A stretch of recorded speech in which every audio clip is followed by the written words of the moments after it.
Greetings. Welcome back to Arcadia. It's been 4 weeks. Yep, I'm just checking my calendar. Yeah, it's been 4 weeks since my last video. I've been really busy. Life has been absolutely insane for me for the past 4 weeks. So before this video honestly starts, I'm just gonna take a few minutes to just rant about my last 4 weeks because it's been really stressful. And honestly, it also determines about what's gonna happen for the next probably few months for my channel, which is probably going to be a lot less videos. So to start this all off, somewhere at the end of July, my child got very sick with an unknown illness.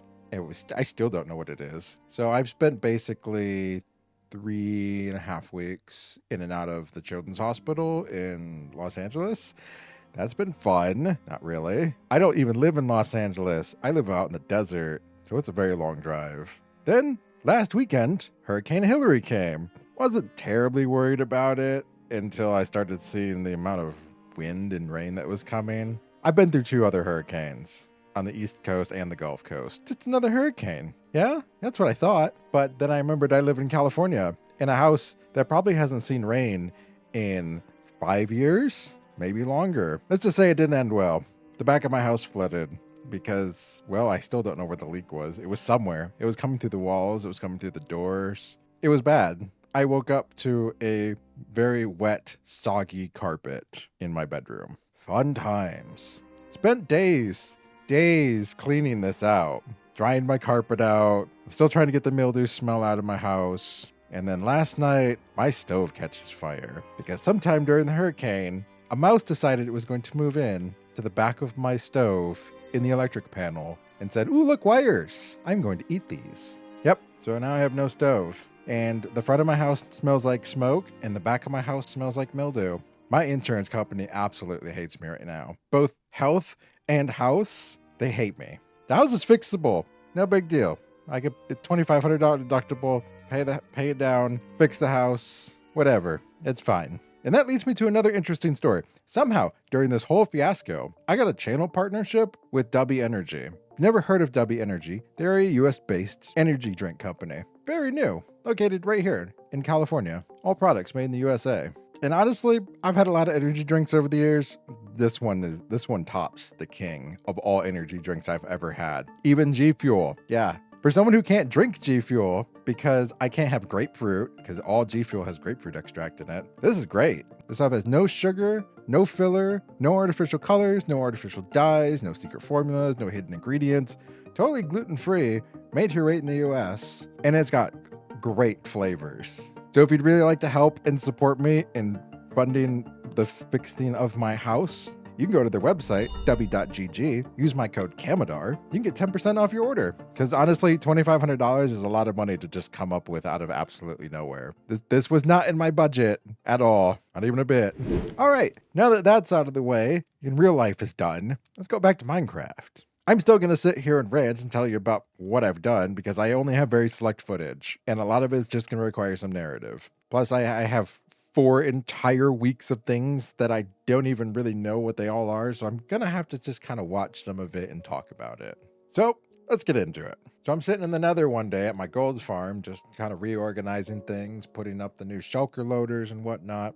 Humble comes by and says, "Hey, Kaimedar, I built this really giant, massive bartering farm and I need a whole bunch of gold. Let's go into partnership." Cool. Sounds great with me. I need a whole bunch of things from the bartering system. So we flew over there and I looked at it and oh my God, that thing is ginormous. And I didn't realize how good this thing was until he started explaining to me that this thing chews through an entire shulker box of golden bars in 2.5 minutes. There are like 130 plus piglins in this little 1x2 glass box, just devouring gold faster than we can make it. In fact, we have 3 gold farms on the server, and even if we ran all 3 of them at full bore, 24/7, that bartering machine would still outpace them. It pumps out 400,000 items an hour. An hour! That is absolute insanity. That's 9.6 million items a day if we could actually manage to keep that thing going, which we can't. It's not possible. I have one of the best gold farms on the server. It pumps out gold, and we can't even keep that thing loaded. I can't even explain to you how that thing works, but it's one of the greatest bartering systems I've ever seen made in all of Minecraft. So I'm just going to direct you over to Humble's channel, and you can go watch it. I'll put the link to that video in the description. So after that was done, I came home and found a box in front of my house. It was from Corn, and it had the enchanted crystals I needed in it, and a book. I don't honestly remember what the book said because I don't have the footage in front of me right now, but you're reading it, so that's okay. It said something of, hey, I found these crystals over here. These are what you need. Have you heard from A? Which no, I haven't heard from A. I've been way too busy. But these crystals, man, these crystals were interesting. Because when I grabbed one, it kind of gave some almost like a shock to my hand. And when I re-picked it up, I realized, hey, every time it touches this crying obsidian, I'm getting a reaction from it. It's like, this is interesting. I've never even seen these before. Like, you throw them on the ground, you can almost look through them. They're semi-transparent, prismatic crystals. Man, these things look cool. So of course, I have a laboratory. Took it down to the lab, threw it in front of the laser, did a whole bunch of research on it. Found out these things conduct energy, a lot. And I was like, I wonder what would happen if I just shoved a whole bunch of these on a piece of crying obsidian, because they have a reaction. Let's do crazy science and let's try this. So we went into the blast chamber. I shoved a whole bunch of these on every piece inside I could of this piece of crying obsidian, and quickly left and went into the observation chamber, and well, not a real explosion, but just a big flash of light, and then went back in there, and I have this extremely compressed piece of crying obsidian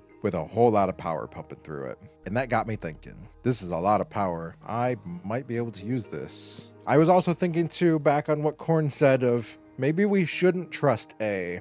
I don't know who A is. So myself, Corn Milk, and I believe Percy all came through different portals, and we ended up here in Arcadia, and really don't know how, why, who sent us here. Everyone was kind of sent here from mysterious circumstances through mysterious people. We don't know if they're connected. They could be separate, could be all coincidence. I don't know. But I got to thinking, I don't think we're going to trust A anymore. I mean, yes, he got us here, but I don't know his intentions. So I'm going to find my own way out of here. And I think to do that, I'm going to have to get us out of here. And there's only one way to leave a planet. You need a really big ship. So in the meantime, I've spent a lot of time designing, planning, and calculating how to build a ship, how it's actually going to work.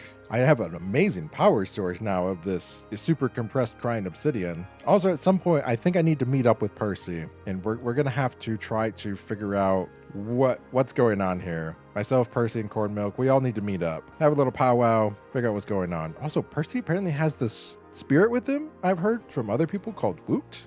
I need to know what this Woot is. It sounds interesting. So on top of that, inside the barrel was a thing about purple dye, which that's just weird. Okay. But then I remembered about this thing called the Victory Monument. So over by Spawn, Catlord found this thing called the Victory Monument. I'm not entirely sure what it is yet. He's claimed we had to find these dyes and use them to make these special pieces of concrete blocks and put them in the shrine. So I did that. I took the dye, I made a purple concrete block, I put it in the shrine, expecting something to happen, but nothing did. So I'll let him know and see what happens with that later. And then I realized after I used those crystals that I kind of needed more. So I went and read that book that Corn gave me and realized, she actually found these at a location. So I went out there, I went looking for it, and I found it. And it's just this giant crystal encased tower in the middle of a mangrove forest. But good news, there were more crystals there. So I snagged them, pretty much all of them. I didn't leave any behind. So what I got is what I got. I can't lose these because I have no more. But good news, we have most of the items now. I still have to go find an ancient city, which should be terribly difficult, I hope. So, but back to getting off the planet, we need to leave at some point. And building a spaceship is not easy. You need fuel, you need sustainability, you need all kinds of resources. We need to be able to take villagers with us because who knows where we're going. So I had to plan big, and big I planned. Though using my amazing giant supercomputer in the basement and a whole bunch of technology and drawings, I came up with something which you'll see it next week. But in the meantime, I needed a place to start getting all the materials for this. I needed a farm building. I basically needed an industrial district. And then I remembered I kind of have one. I have the mansion. There's still room in the mansion. There's tons of room under the mansion. I can go all the way to the ground. But the mansion itself was just awkward. I didn't like it. So I tore it down. Yeah, all of it. Completely shredded it to the ground and decided to start rebuilding it. And rebuilding it I did. I took a whole bunch of resources. I had a single day to just grind this thing out with very little preparations. And then when I got done, I realized we need to name this. If we're going into space and we're getting off a planet, I'm going to have to not only make a whole bunch of resources, which means I'm going to have extra, so I want to sell them. But, a good ship needs a good name. So I decided I'm just going to start an entire corporation. So that's what I did. Honestly, sitting here, you can see in the background, the Nova Galactic Corporation. So not only will this be a great source of income for me, so when I go build a shop in the shopping district for all the things that we're going to farm out of there, it's also going to be a very good base headquarters for planning this entire project. So basically, I built a giant corporate factory, and I'm going to pump more resources out of that than this server has ever seen. Because, oh boy, the project I have in mind is well over 1 million blocks large.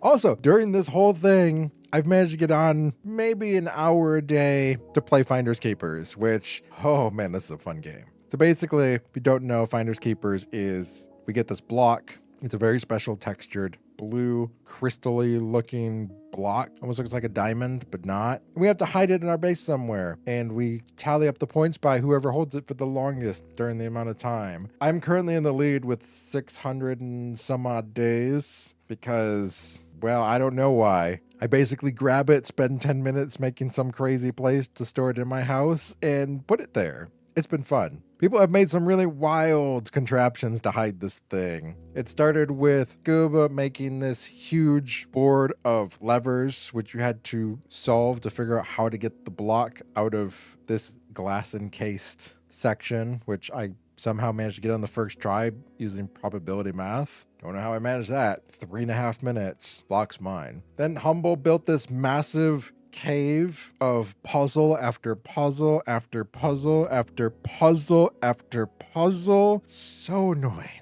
I actually got T-Man to help me with that because it required binary code with notebox and I didn't know it. Yeah, I'm really glad he came to help me with that because I spent an hour and a half trying to get through the first door and then he's like, oh, yeah, the riddle's it's a flower, it's a poppy. Thanks, T-Man. Then he had to help me get through all the binary code of the puzzles with the note blocks, which thank God, because I didn't know what any of that stuff was. I didn't even know that was a thing in Minecraft. You learn something new every day. So after all that was done, I went and hit it again, come on here and there and hit it around my house. I made an entire maze under my house one day just to hide this thing, carved it out in 10 minutes. Currently, I have it. It's in my house somewhere. Very well hidden. I suspect no one's going to find it for a very, very long time. It is difficult. I've had this idea brewing in the back of my mind, and I have been saving it for the end. Currently, I think we're 1 week away from ending the game, so I want to make sure I have it when the game ends. So I hit it in a very difficult spot. But I think that's it. Oh, wait, it's not. I built stuff in the house. I guess for that, we can finally get out of this chair and I can just show you around. So top's still the same, but building Nova Galactic Corp over there, I needed just a ridiculous amount of stone. You can see the stone bricks. I needed glass. So I built this massive smelter array in my house, which I have been powering with, no, it's not even in here. I have been powering it with lava. Yep. Infinite source of lava. So much lava. I actually have to go get more. RKB's been digging out a giant perimeter and I've been taking all the lava out of it when I've been on and I gotta go get more. Which means Ronnie's shop over there is about to run out of iron today. But I started decorating the house a bit. So I started with this little kitchen down here. It turned out nice. I played with some armor stands for the first time ever. Turned out okay. We got some veggies boiling here. Got some bread sitting on the counter. We got potions. I found all these really cool mini blocks around. We got tools hanging, meat hanging and smoking from the ceiling. We got herbs. It's great. I had a lot of fun just freestyling this one day when I had a free hour. Yeah, other than that, not much has really gone on. You know, just a normal 4 weeks of absolute chaos in my life. If you got to the end, thank you. Thank you for being here. Thank you for listening to my rant at the beginning. I had to get it off my chest. It's been bothering me for weeks. So again, thank you for your support. Thank you for watching. Next week's video is going to be a bit weird. Definitely not a typical Arcadian video. I've had much time to deliberate about my style and what I want to do for the rest of my Minecraft career, and I think I'm going to start changing it up a bit. Because, well, the regular Minecraft formula for content is very, I don't know, stale. So next week, I'm going to do something totally different. We're honestly not even going to be on Arcadia next week, but it's still based on Arcadia. I'm going to take you to my creative world, and I'm going to show you what we're building for the entire rest of the season, because I have to start it immediately, because it is absolutely gargantuan. We have passed Megabase. Megabase isn't even a thing. We're totally skipping Megabase. We're going straight to gargantuan base. See you next week. Bye-bye.